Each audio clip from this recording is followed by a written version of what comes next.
आगे हमारे पास है शब्द के बारे में। तो शब्द के लिए क्या लिखा है? श्रोत्र ग्रहणो यो अर्थ सशब्द। जो हम श्रोत्र से ग्रहण कर रहे हैं, ठीक है, वो क्या है? शब्द है। शब्दों नाम वर्ण सामान्य। ठीक है, शब्दों नाम वर्ण सामान्य। ठीक है, वर्णों को मिलाकर शब्द बनता है, ऐसा चरक ने कहा है। वाक्यार्थ ज्ञान शब्द ज्ञानम तत्कर्णम तो शब्द है, ये तर्क संग्रह का स्टेटमेंट है। अब देखो शब्द के भेद क्या क्या है। देखो इतना इंपॉर्टेंट नहीं है, जो इंपॉर्टेंट होगा वो आपको बता दिया जाएगा।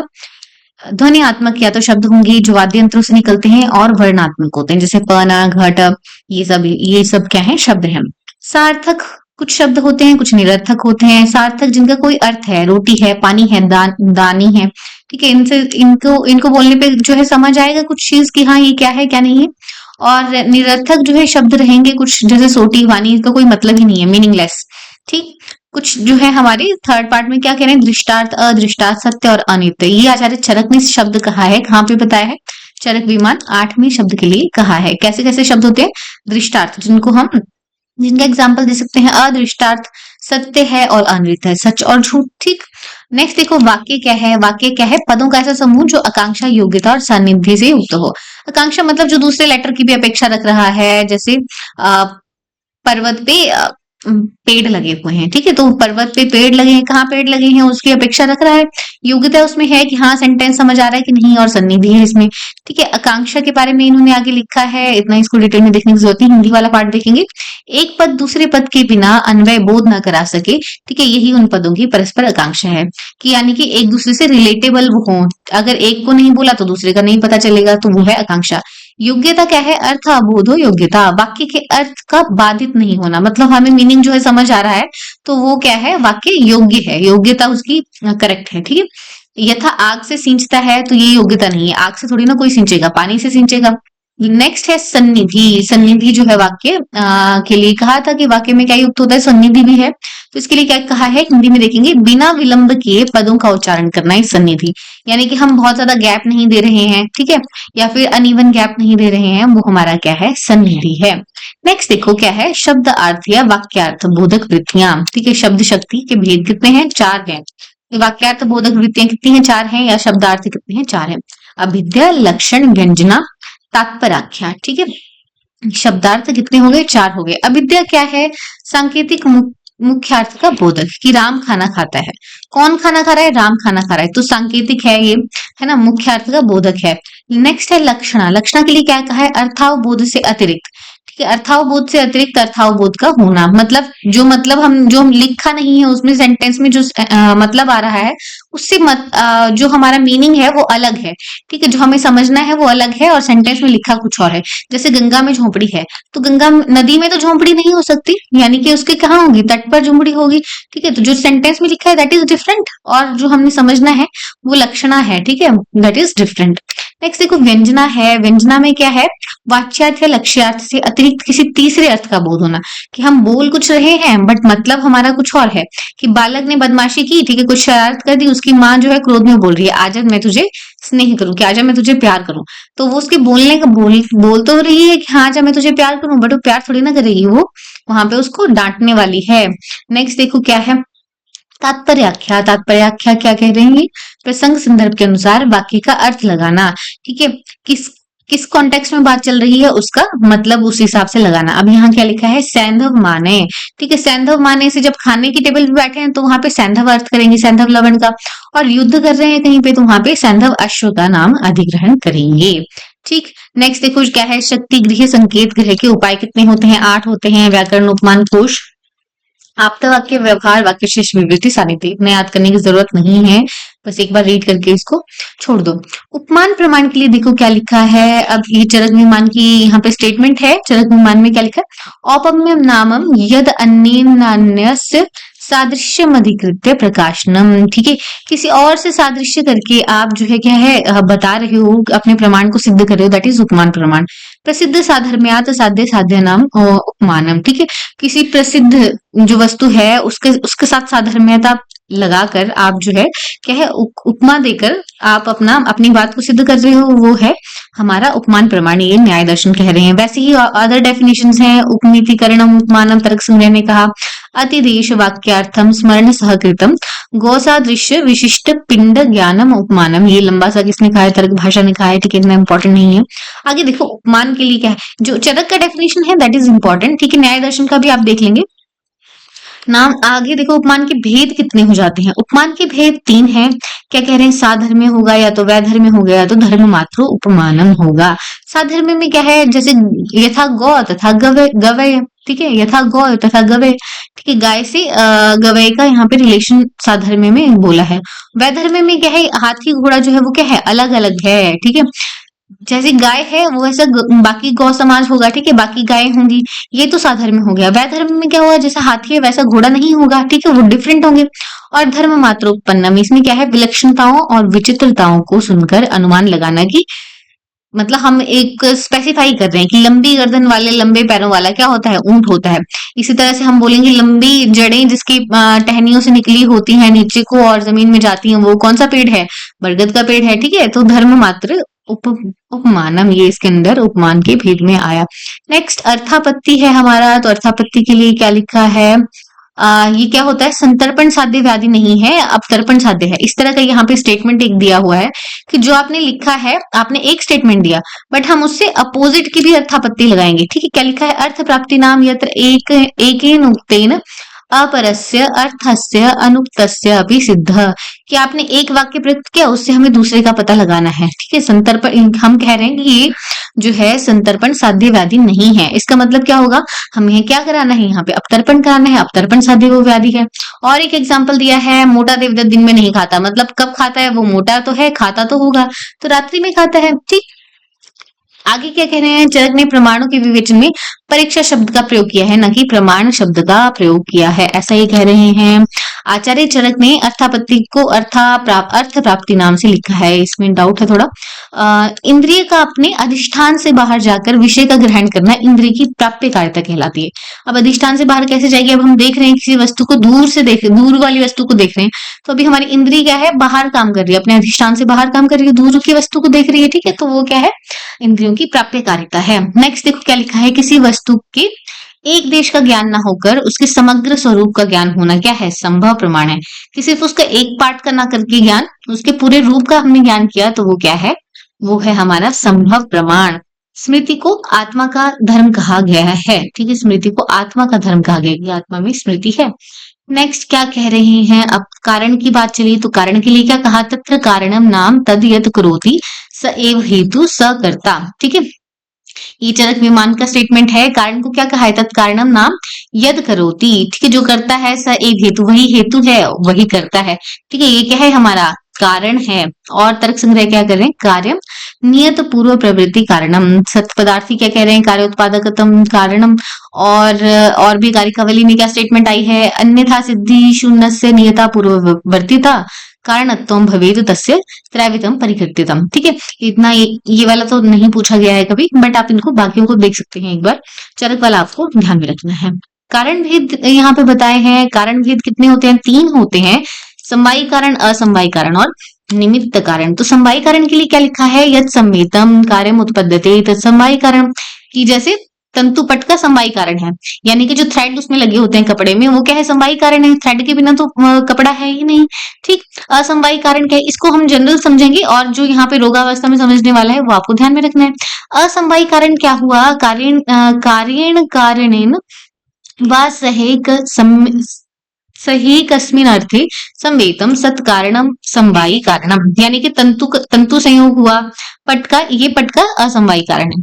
जो आपस में थ्रेड्स मिले हैं उनका जो संयोग हो रहा है वो पट का असमवायी कारण है। इसको समझना थोड़ा मुश्किल है, आपको दोष इसमें ज्यादा अच्छे से पता चलेगा। निमित्त कारण में क्या है, निमित्त कारण में क्या कह रहे हैं, तद उभय भिन्नम कारणम निमित्त कारणम, जैसे कि घट के प्रति दंड चक्र कुम्हार, ठीक है, जब तक वो बनाएगा नहीं, जो कुम्हार है क्या करेगा, वो चक्र को घुमाएगा डंडे से, ठीक है, उसके बाद वो उसको बनाएगा, जो हमारा घड़ा है उसको बनाएगा, ठीक है। तो घट का जो निर्माण हो रहा है उसमें कौन, ये सारे कारण हैं, ठीक है, ये निमित्त कारण है उसको बनाने के, ठीक है। अब रोगावस्था में इसको हम कैसे देखेंगे कारण को, तो दोष वैषम्य जो है वो समवायी कारण है, क्योंकि हमारी बॉडी में दोष रहता है हर समय, ठीक है। और बाहर से जो हम मिथ्या आहार विहार करने वाले हैं, जो जीवाणु है, अभिघात है, वो आके क्या कर रहे हैं, अटैक कर रहे हैं, वो निमित्त कारण है। ठीक है, अगर वो अटैक नहीं करेंगे तो हमारे दोष क्या है, वो विषम होंगे ही नहीं। ठीक है, तो दोष वैषम्य क्या है, बॉडी के साथ समवायी कारण है। और जो दोष दुष्य की समूर्चना है, ठीक है, दोष दुष्यों का संयोग है आपस में, वो क्या है, वो असमवायी कारण है। जरूरी नहीं है इनका संयोग हो, पर संयोग होगा भी। ठीक है, हो भी सकता है। अगर रोग होगा तो इनका संयोग होगा। ठीक है, तो ये क्या है, असमवायी कारण है। ठीक, नेक्स्ट देखो क्या है, कार्य कारणवाद के बारे में कहा है। क्या लिखा है, कार्य कारण से ही कार्य की उत्पत्ति होती है, यही हम पढ़ते हुए आए हैं।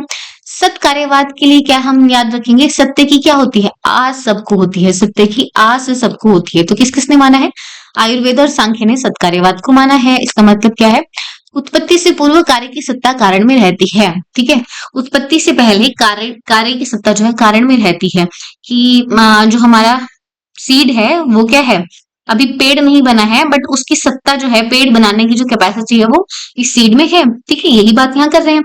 असत्कार्यवाद क्या है, तो 52 झूठ से याद रखना। असत्कार्यवाद 52 झूठ कोई बोलता है तो 52 से क्या आ जाएगा, बुद्धि वैशेषिक, और न्याय ने क्या बोला है, असत्कार्यवाद। झूठ क्या है, असत्य है ना, तो असत कार्यवाद इन्होंने दिया है। ये क्या कह रहे हैं, कार्य कारण में कार्य की सत्ता नहीं रहती। ठीक है, अपितु कार्य एक सर्वथा नवीन रचना है। वो कहते हैं कि कोई ऐसी सत्ता इसमें नहीं है सीड में, जो कार्य जो ट्री बन रहा है वो एक सर्वथा नवीन रचना है। नेक्स्ट ये लिखा है परिणामवाद। परिणामवाद किसने माना है, सांख्य ने माना है। ठीक है, परिणामवाद किसने माना है, सांख्य ने माना है। ये कह रहे हैं कारण का कार्य में परिवर्तित हो जाना। जो कारण है वो किस में परिवर्तित हो जा रहा है, कार्य में। जैसे दूध जो है वो दही में, अच्छा यहाँ मैं एग्जांपल दे रखा, दूध जो है दही में बन जा रहा है, वो क्या है, कार्य क्या है, कार्य कारण में, सॉरी, कारण जो है वो कार्य में परिवर्तित हो जा रहा है। यहाँ पे इसको क्या बोल रहे हैं, ये इनका धर्म परिणाम, यानी कि गुणों में परिवर्तन आ गया। जो दूध था वो क्या बन गया, दही बन गया। इट इज धर्म परिणाम। और दूसरा क्या आता है, लक्षण परिणाम। लक्षण परिणाम में क्या होगा, उसके स्वरूप में खाली चेंज होगा, स्वरूप परिवर्तन। ठीक है, स्वरूप परिवर्तन है इसमें, गुण का परिवर्तन नहीं है। जैसे कि दूध की मलाई में परिवर्तन, दूध जो है वो मलाई में परिवर्तित हो जाता है। ठीक है, यहाँ पे क्या है, जो लिक्विड था वो सॉलिड बन गया, उसके गुणों में परिवर्तन नहीं है। ठीक है, गुण उसके सिमिलर रहते हैं। नेक्स्ट देखो क्या है हमारे पास, विवर्तवाद है। विवर्तवाद किसने माना है, वेदांत ने माना है। क्या एग्जाम्पल दिया है इसका, रस्सी को सांप समझ लेना। ठीक है, और नेक्स्ट क्या है, क्षण भंगुरवाद। क्षण भंगुरवाद इज लाइक, विवर्तवाद क्या हो गया, रस्सी को सांप समझ लिया, मतलब स्वरूप जो है वो देखकर आपने उसको गलत इंटरप्रेट कर लिया। नेक्स्ट क्षण भंगुरवाद है, कि टाइम जो है वो, टाइम इज टिकिंग। ठीक है, जो है वो एक क्षण है, क्षण में वो भंगुर हो गया, यानी कि नष्ट हो गया। अब जो है नया टाइम चल पड़ा। ठीक है, ये कौन मान रहा है, बौद्ध दर्शन और आयुर्वेद मान रहा है। चरक शारीर 1 में इसको बताया गया है, एक बार वहां से चेक कर सकते हैं आप। अनेकांतवाद हम पीछे बढ़ के आए हैं, शायद जैनी एक थे, तो स्यादवाद, अनेकांतवाद और एकांतवाद, अनेकांतवाद और एकांतवाद जो है वो किसने माना था, जैन दर्शन ने माना था। पीलू पाक हम पीछे पढ़ के आए हैं, वैशेषिक दर्शन ने माना। ठीक है, पीलू विशेष है, परमाणुओं में पाक की बात करता है, केमिकल चेंजेस की जो बात करता है, दैट इज पीलू पाक। ठीक है, ये किसने माना है, वैशेषिक दर्शन ने। और पिठल पाक कौन मानते हैं, पीठ पर क्या लेके चल रहे थे हम, न्याय को लेके चल रहे थे पीठ पर।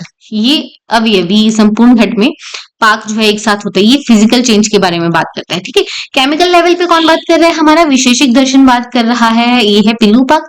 और पीठल पाक न्याय को जो है हम पीठ पे लेके चलते हैं, इट इज फिजिकल चेंज। ठीक है, ऐसे इसको याद कर लेना है। तंत्र युक्ति आगे आई, तंत्र युक्तियों के भेद 2 होते हैं, वाक्य योजना या अर्थ योजना के लिए हम इसको यूज करते हैं। ठीक है, किस लिए यूज करते हैं, वाक्य योजना या अर्थ योजना के लिए यूज करते हैं। अब तंत्र युक्तियों की संख्या की जब बात करते हैं तो आचार्य ने कितनी मानी है, आचार्य सुश्रुत ने मानी है 32, आचार्य चरक ने 36 मानी है। इसको हमने डिटेल में पढ़ के आए हैं, हम कौन कौन सी एक्स्ट्रा है। बागभट्ट भी 36 ही मान रहे हैं चरक की तरह, और भट्टार हरिश्चंद्र कितनी मान रहे हैं, 4 जो है इनकी एक्स्ट्रा थी। ठीक है, ये सब हमने पढ़ लिया है। तंत्र युक्ति आपको अलग से पढ़ना होगा, तो आचार्य सुश्रुत का जो चैप्टर है वो हमने कंप्लीट कवर किया है इसी सीरीज में, पदार्थ वाली सीरीज में, आप देख सकते हैं। कल्पनाएं जो है वो कितनी है, 7 कल्पनाएं हैं। अरुण दत्त ने कौन कौन सी मानी, ये जस्ट एक बार देखना है, ये इतना इंपॉर्टेंट नहीं है। प्राधान्य है, प्रधानीन है, प्रधान्य से है, प्रधानीन है, गुण कल्पना, लेश कल्पना, विद्या कल्पना, भक्ष्य कल्पना और आज्ञा कल्पना। इसके बाद आता है ताच्छिल्य। ताच्छिल्य से कभी कभी क्वेश्चन पूछा गया है। ठीक है, इसको आप थोड़ा सा देख सकते हैं। इसको डिटेल में यहाँ पे तो नहीं दिया गया है, यहाँ पे जो जैसा दिया गया है हम उसको उतना ही कवर करेंगे। कई बार डिटेल में भी इसका क्वेश्चन आया है, बट इतना ज्यादा इसको इम्पोर्टेंस नहीं देंगे, क्योंकि सबको ये नहीं आता है, तो ये वो वाले टॉपिक्स में से है जो कुछ क्वेश्चन हम छोड़ सकते हैं।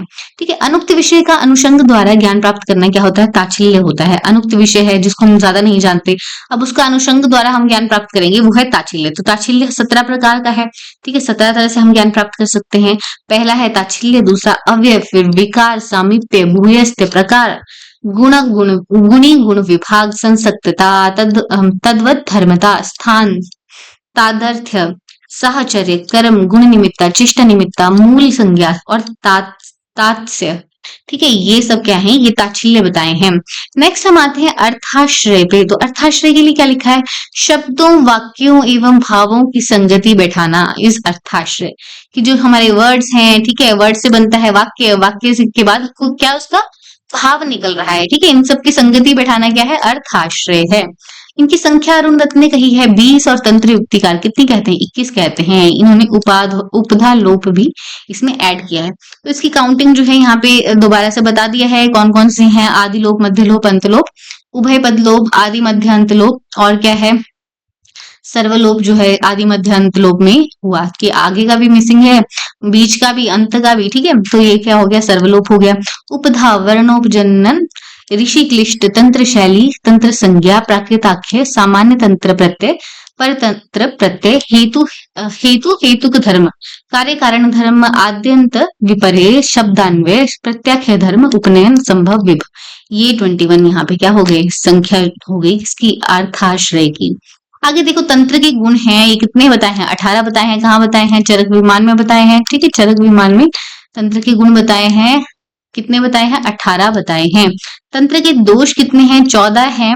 विश्वनाथ जी क्या कहते हैं साहित्य दर्पण में? 5 तंत्र दोष बताते हैं। पद, पदांश, वाक्य, अर्थ, रस दोष। आचार्य चरक ने 5 बताए हैं। ठीक है, ये हम पढ़ के आए हैं। न्यून, अधिक, अनर्थक, अपार्थक और विरुद्ध, ये क्या है? तंत्र दोष हैं। ठीक है, ये हमने कहाँ पढ़ा है? चरक विमान कितने में? 8 में ही पढ़ा है ये भी। ठीक है, अरुंधत कितने मानते हैं? 15 तंत्र दोष मानते हैं। अप्रसिद्ध शब्द, दुष्प्रणीत, असंगतार्थ, असुखारोही, विरुद्ध है, अति विस्तृत है, अति संक्षिप्त है, अप्रयोजन, भिन्न क्रमम, और क्या है? संदिग्ध है, पुनरुक्त, निष्प्रमाण, असमाप्तार्थ, अनर्थक, अपार्थक और व्याहत, ये सारे क्या हैं? तंत्र के दोष हैं। फिर क्या कहते हैं? गुण कल्पना है और गुण निमित्ता ताच्छल्य है। गुण जो है किसमें आता है? कल्पना में आता है, और गुण निमित्ता ताच्छल्य में आता है। संभव, प्रमाण, अर्थाश्रय दोनों है। संभव क्या है हमारा? प्रमाण भी संभव में आता है। हमने कहाँ पढ़ा था? किसमें पढ़ा था? कौन से कितने प्रमाणों में संभव पढ़ा है? याद करो। और अर्थाश्रय दोनों में ये संभव आता है। ठीक है, संभव प्रमाण भी है और अर्थाश्रय भी है। और क्या है? उपनयन, पंचावय वाक्य, अर्थाश्रय दोनों में है। उपनयन किसमें है? उपनय किसमें है? पंचावय वाक्य में भी हम करते हैं उपनय। क्या क्या था उसमें? और अर्थाश्रय में भी उपनय है। ठीक है, वापस आके देखेंगे।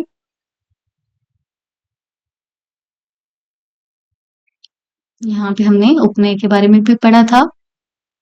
ये देखो, पंचावय वाक्य में हेतु, प्रतिज्ञा, हेतु, उदाहरण, उपनय, निगमन। ठीक है, तो उपनय यहाँ पे पंचावय वाक्य में भी है और अर्थाश्रय में भी है। ठीक है, और हमने क्या देखा था? और हमने देखा था संभव प्रमाण। संभव जो है हमने देखो यहाँ पे अष्टविध प्रमाणों में पौराणिकों ने माना है। ठीक है, पौराणिकों ने हमने क्या कहा था? ऐतिह्य संभव है। ठीक है, तो यहाँ पे संभव जो है, अच्छा, अभाव को भी इधर माना था। ठीक है, तो यहाँ संभव प्रमाण में भी आ गया और अर्थाश्रय में भी एक आ गया। तो इसके साथ हमारा ये जो पारिक वाला पार्ट है पदार्थ का, वो कंप्लीट होता है। आपको मतलब एक बार ये रीड करना चाहिए, सबको ही रीड करना चाहिए ये एक बार एग्जाम से पहले गो थ्रू ये सब कुछ होना चाहिए। इसमें कुछ चीजें हैं जो इंपॉर्टेंट हैं, जब आपने पदार्थ पढ़ा होगा तो आपको ये समझ आ ही रहा होगा कि कौन सा वाला जो है ज्यादा इंपॉर्टेंट है, कौन सा नहीं है। बाकी आपको बता दिया गया है इसके साथ साथ। ठीक है, और रिवाइज आपको बार बार करना पड़ेगा, स्पेशली जो स्टार्टिंग वाला पोर्शन है जिसमें हमारे पास न्याय के बारे में दिया हुआ है। ठीक है, ये वाली संख्या वाला जो पार्ट है। ठीक है, और हमारा किसके साथ किसको रिलेट किया है दार्शनिकों ने, ये वाला पार्ट थोड़ा ज्यादा इंपॉर्टेंट है। ठीक है, बीच वाला जो लास्ट वाला है उसमें कुछ कुछ चीजें ही इंपॉर्टेंट है। ये वाले वन लाइनर्स जो हैं ये भी इंपॉर्टेंट हैं, और हमारे महाभूतों के बारे में जो दिया है ये भी इंपॉर्टेंट है, क्योंकि यहाँ कंपाइल कर रखा है, आचार्य सुश्रुत का भी दे रखा है। ठीक है, तो ये इसलिए इम्पोर्टेंट हो जाते हैं। कुछ कुछ चीजें इंपॉर्टेंट है, सब कुछ इंपॉर्टेंट नहीं है, वो आपको बता दिए गए हैं, या तो लेक्चर के साथ पढ़िए। ठीक, और अगर सही लगता है तो आप अपने फ्रेंड्स के साथ भी इसे शेयर करिए।